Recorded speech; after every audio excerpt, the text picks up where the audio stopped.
Isaac Asimov's The Caves of Steel is a fascinating exploration of human nature, technology, and the tension between progress and tradition. Published in 1953, it's often described as a detective story set in a science fiction world, but that description doesn't quite capture the layers of complexity and nuance in this work.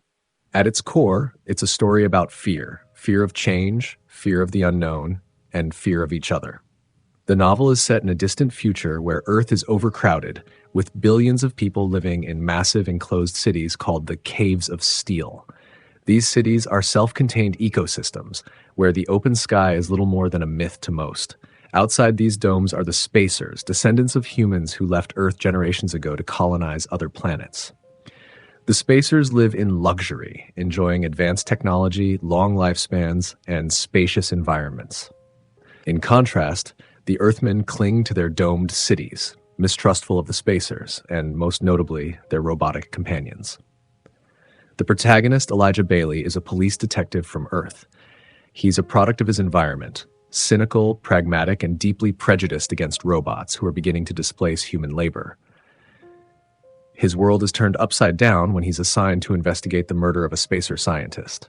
To make matters worse, his partner for the case is R, Daneel Olivaw, a humanoid robot. The tension between them is palpable from the start. Baley resents Daneel, seeing him as a symbol of everything wrong with spacer culture and the threat robots pose to human livelihoods. Yet, as the story progresses, their partnership becomes the beating heart of the novel. At its surface, The Caves of Steel is a murder mystery. Baley and Daneel follow clues, interrogate suspects, and piece together a complex puzzle. But Asimov uses this framework to delve into much deeper issues.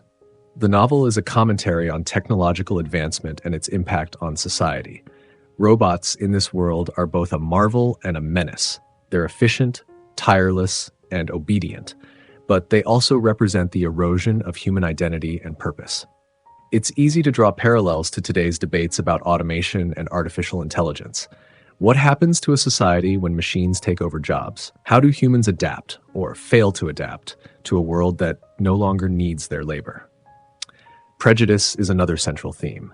Baley's initial mistrust of Daneel isn't just professional, it's deeply personal. He views robots as other, incapable of humanity, and threatening to the social order he's known all his life. But through their interactions, Baley is forced to confront his own biases. Daneel isn't just a machine. He's a character with his own logic, motivations, and, dare we say, humanity. By the end of the novel, their relationship evolves into something resembling mutual respect, a journey that feels both satisfying and thought-provoking. Asimov's world-building deserves special mention. The Caves of Steel themselves are more than just a setting. They're a character in their own right. These massive cities are a vivid representation of urbanization and overpopulation taken to the extreme. Every aspect of life is regulated, from food production to transportation. Privacy is virtually non-existent. Yet for the inhabitants, this is normal, comforting even. The spacers, on the other hand, live in open, sparsely populated colonies, free of disease and labor-intensive work. The stark contrast between these two societies underscores the novel's exploration of fear. Fear of the unknown, fear of losing control, and fear of change. The characters are where this novel truly shines. Elijah Baley is flawed, but that's what makes him relatable. His prejudices and insecurities mirror the anxieties of his society. He's not a hero in the traditional sense. He's just a man trying to navigate a world that feels increasingly alien. Daneel Olivaw, on the other hand, is the perfect foil. He's logical, composed, and almost painfully rational. Yet Asimov imbues him with enough personality to make him more than just a walking set of programming. The dynamic between them is as much a journey of self-discovery as it is a procedural investigation. Asimov's prose is straightforward, often heavy on dialogue and exposition. Some might find this style a bit dated or overly descriptive, but it serves the story well. The detailed conversations between Baley and Daneel are where much of the philosophical meat of the novel lies. They debate ethics, humanity, and the role of technology in society, all while inching closer to solving the case. It's a reminder that science fiction doesn't have to be flashy or action-packed to be compelling. Sometimes a good conversation is all you need to explore the big questions. Thematically, The Caves of Steel remains incredibly relevant. In today's world, where automation and artificial intelligence are transforming industries and sparking debates about the future of work, Asimov's vision feels almost prophetic. The novel doesn't offer easy answers, but it forces readers to confront difficult questions. How do we balance progress with human dignity? What responsibilities do we have to those who are displaced by innovation? And perhaps most importantly, what does it mean to be human in a world where machines can think, feel, and act like us? Of course, no book is without its flaws. Some readers might find the pacing slow, particularly in the first half. Asimov spends a lot of time setting up the world and the social dynamics between Earthmen and spacers, which can feel heavy-handed at times. Additionally, some of the gender roles and societal norms reflect the era in which the book was written. While this doesn't diminish its overall impact, it's worth keeping in mind. Despite these minor shortcomings, The Caves of Steel is a masterclass in storytelling. It's a novel that entertains, challenges, and resonates long after the final page. Asimov doesn't just tell a story, he holds up a mirror to society, forcing us to confront our own fears and prejudices. In that sense, The Caves of Steel is as much about today as it is about the distant future. If you've read this far, you're probably someone who appreciates thought-provoking science fiction, and The Caves of Steel is a must-read for anyone interested in the genre. It's a novel that invites you to think deeply about the world we're building and the costs of progress.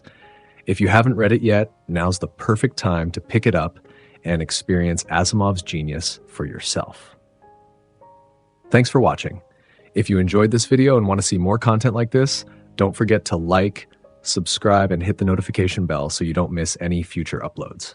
Let us know in the comments what you think of The Caves of Steel and what other books you'd like us to cover. See you next time.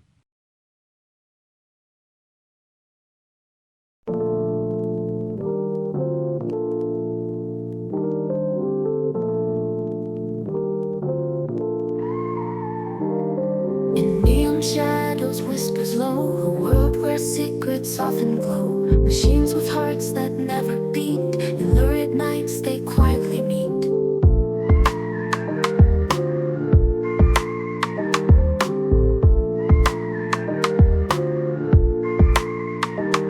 Chrome glints in the electric glare, truths entangle in the smoky air. Circuit minds and human souls, tangled webs and hidden goals.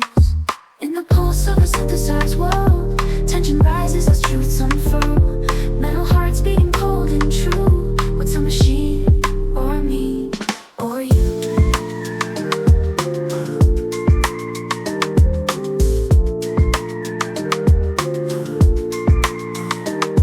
Figures dance on the city's edge, promises standing on a razor's ledge. Binary code, emotions bleed. What do these shadows truly need?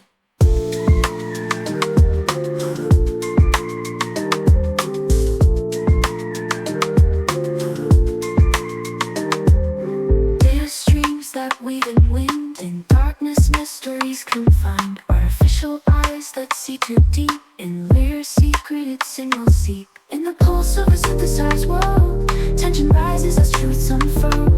Metal hearts beating cold and true. What's a machine, or me, or you?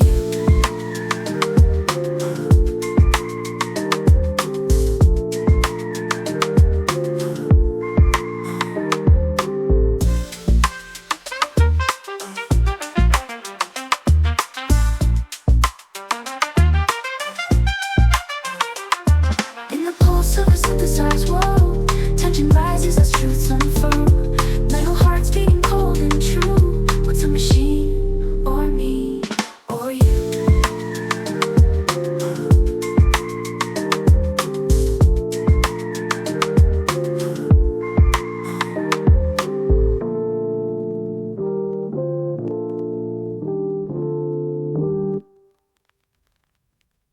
Welcome back, listeners. Today, we're cracking open Isaac Asimov's The Caves of Steel. Picture this.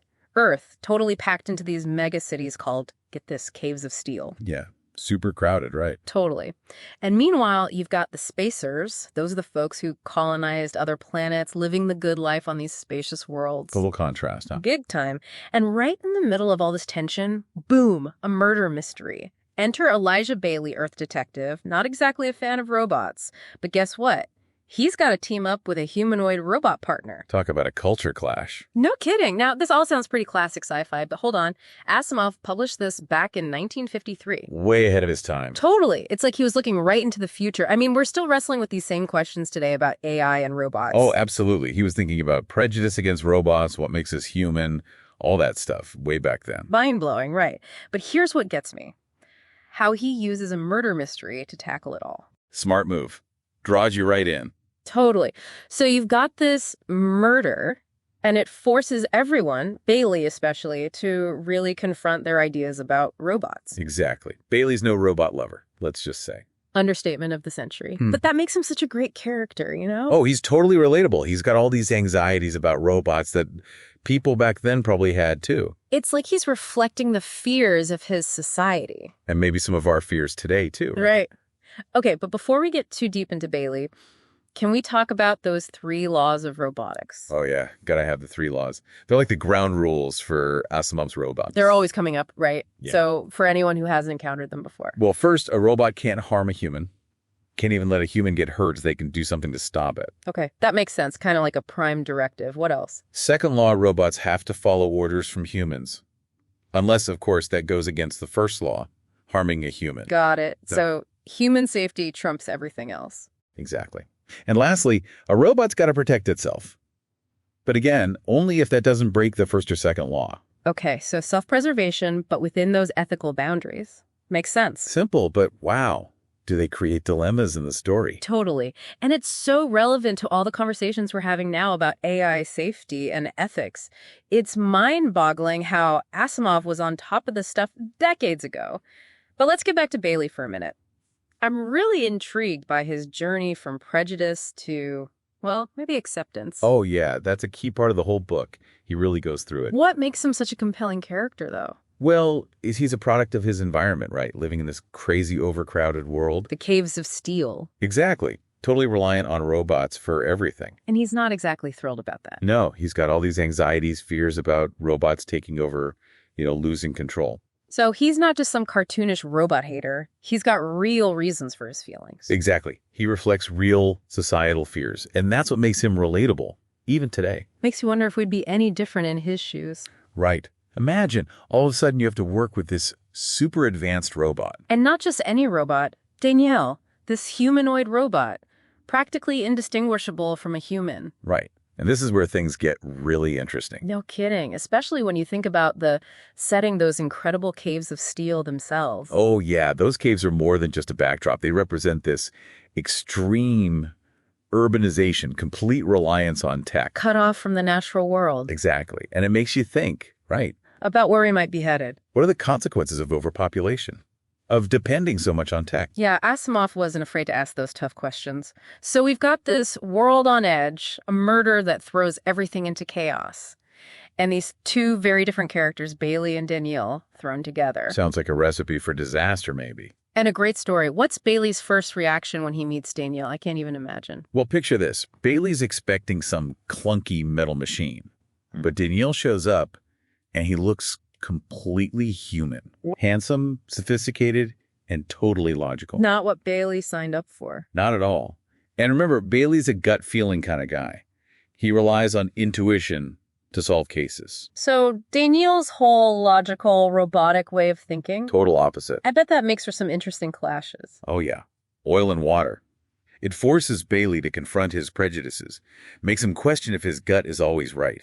So is it just constant tension and bickering between them? There's definitely tension. But Asimov uses it brilliantly. Their interactions, they raise all these questions about what it means to be human. Deep stuff. So it's more than just a buddy cop story with a sci-fi twist. Way more. It's about the nature of humanity, ethics. And I bet that's where the dialogue comes in. Asimov was known for his dialogue, right? You got it. But it's not just about exposition here. It's the back and forth between Baley and Daneel. That's where the real magic happens. Their worldviews clashing, their understanding of humanity evolving. And believe it or not, there's even some humor in there. Humor. between a grumpy detective and a super logical robot? I'm not sure I see it. Well, imagine this. Yeah. You got Baley right. Set in his ways, a man of action, suddenly he's got to work with Daneel, Mr. Logic and Deduction. It's bound to be a clash of personalities. Okay, I'm starting to see the comedic potential there. It's like the ultimate odd couple, right? But it can't just be bickering all the time. How does their relationship actually, evolve? Well, the murder investigation, that's the key. As they dive deeper, they hit roadblocks, false leads, even danger. They have to rely on each other, whether they like it or not. Makes sense. Shared danger. That can bring people together. Speaking of the murder, who was this spacer scientist? Yeah. And why was he killed? What's at stake here? Was a victim. He was a top roboticist working on some cutting-edge stuff. His death, it sends shockwaves through both Earth and the spacer world. High stakes, then? Oh, yeah. The spacers want justice for their own. They're already suspicious of Earthmen. And the Earthmen, well, they're wary of spacer motives. They see a chance to maybe exploit this situation. So it's not just about catching a killer. This has political ramifications, too. Baley and Daneel are walking a tightrope here. What do they uncover as they investigate? As they dig deeper, layers of intrigue and conspiracy start to unravel. They find out the murder is connected to something much bigger, something that could threaten the peace between Earth and the spacers. Whoa. The plot thickens. It gets pretty dangerous for them and for everyone else. So what about Baley's prejudices? Does he suspect Daneel at all? Well, his first instinct is to suspect everyone, Daneel included. But here's the thing. Daneel's a robot. Right, bound by the 3 laws. Exactly. He can't hurt a human. Logically, Baley should trust him, but logic and prejudice. They don't always mix. Nope. Fear and bias can cloud anyone's judgment. Okay, but does Baley ever start to see Daneel as, well, more than just a machine? That's the heart of the story, isn't it? Their partnership, the danger, the truth slowly coming out. It all forces Baley to confront his beliefs. He sees Daneel's loyalty, his genuine desire to help. He sees things from Daneel's perspective, which is so different from a humie's. It's a journey for Baley. He has to overcome a lot. It's not easy for him. But he starts to recognize Daneel's individuality, his, dare I say it, humanity. Wow, that's powerful. It's like Asimov saying that even a robot can have those qualities we see as human. Right. And it goes back to those big questions the book asks. What does it mean to be human? Is it our emotions, our intuition, or is there something more? Can a robot, even with its programmed laws, make moral choices? Experience something like friendship? These are questions we're still grappling with today, especially with AI advancing so rapidly. Asimov was ahead of the curve. But how does the investigation change Baley? Does he come out the other side a different person? I'm guessing he does. Well, he starts off as this prejudiced, cynical detective, stuck in his little world inside the caves. But by the end, he's faced his fears, confronted his prejudices. He's expanded his worldview. That's huge. He's learned to trust a robot, maybe even call him a friend. A friend. That's a pretty radical shift. It gives me hope, you know? Maybe we humans can overcome our biases and learn to connect with those who seem different from us. That's definitely one of the powerful takeaways from the Caves of Steel. And it's just as relevant today, maybe even more so. So we've got the setting, the characters, this intense mystery, and these profound themes. But what about the ending? Does the mystery get solved? What happens? Oh, it gets solved all right. The conspiracy comes to light, and justice, in its own way, is served. But it's not a simple, tidy ending. What Baley and Daneel uncover, well, it has huge implications. Makes you think about the future of Earth and the spacers. So it leaves you with some things to ponder. Definitely. Makes you think critically about choices, consequences, and the potential for both hope and conflict as humans and robots navigate their future together. I like that. It doesn't wrap everything up in a neat little bow. Nope. And that's one of the things that makes it such a powerful read. It stays with you. So far, we've talked about the setting, the characters, the murder mystery, and the big philosophical ideas. But we've got to go deeper. Let's talk about Asimov's social and political commentary. Overpopulation, environmental damage, social inequality. Oh, yeah, he doesn't shy away from those big issues. In fact, they're woven right into the fabric of the story. They're part of what makes the world so believable, Yeah, really. so take overpopulation, for instance. Asimov's Earth. It's jammed into those giant caves because the planet just can't handle the sheer number of people. So those caves are a consequence of overpopulation, not just some cool sci-fi design choice. Exactly. They're a visual representation of this huge problem. And inside those caves, you've got social stratification, limited resources, people totally reliant on technology. It's making me think about the strain that population growth puts on our planet. on society in general. Right. It's not just about the numbers. It's about the impact on how we live, how we interact, how we relate to technology. Okay, but what about the spacers? They seem to represent the opposite. They've got all that space. They've escaped the overcrowding and the environmental mess on Earth, but it comes at a price. What do you mean? They've colonized these other planets, created what seem like perfect societies. Yeah. But there's a sense of isolation, maybe even sterility. Like something's missing. Like they solved some problems but created new ones. Exactly. And this tension between Earth and the spacers. It's a big part of the story. It's about more than just physical space, right? It's about ideology, ways of life, fear, and mistrust. Absolutely. And it ties into the social inequality you mentioned. Inside the caves, you see different levels of access to resources, technology, even comfort. It reflects the disparities we see in our world, but magnified by this enclosed environment. It's a bleak picture, but it makes you think, doesn't it? Yeah. Are we headed down a similar path? That's what's great about Asimov. He uses science fiction to explore real anxieties, to get us to think about the choices we make as a society. And it all comes back to Baley and Daneel. They're not just solving a murder, are they? No way. They're navigating this complex web of social, political, environmental issues. Their investigation becomes a microcosm of the bigger challenges facing everyone. It's a powerful story with a lot to say about our world and ourselves. Speaking of which, we talked earlier about robots having human-like qualities. How does Asimov explore that through Daneel? Daneel is a fascinating character. He has to follow the three laws, right? But he shows compassion, loyalty, a desire to understand humans. It goes beyond just his programming. So is Asimov saying robots can develop emotions? It's subtle. Yeah. But Daneel's actions, his words, especially with Baley, they make you wonder if there's more to consciousness than we realize. Maybe it's not about replicating human emotions exactly, but about AI developing its own sense of morality, its own way of understanding the world. Exactly. And that raises even more questions. If a robot can be like that, how should we treat them? What rights should they have? It's like Asimov was predicting the ethical debates we're having now about AI. He was a visionary. And The Caves of Steel keeps resonating with readers because it gets at something fundamental about our relationship with technology and who we are as humans. Okay, we've covered a lot. The setting, the characters, the mystery, the themes, the social commentary. Asimov can be a bit dialogue heavy. Is that a good thing or a bad thing? I mean, it's true, he wasn't exactly writing car chases and explosions. No, but think about it.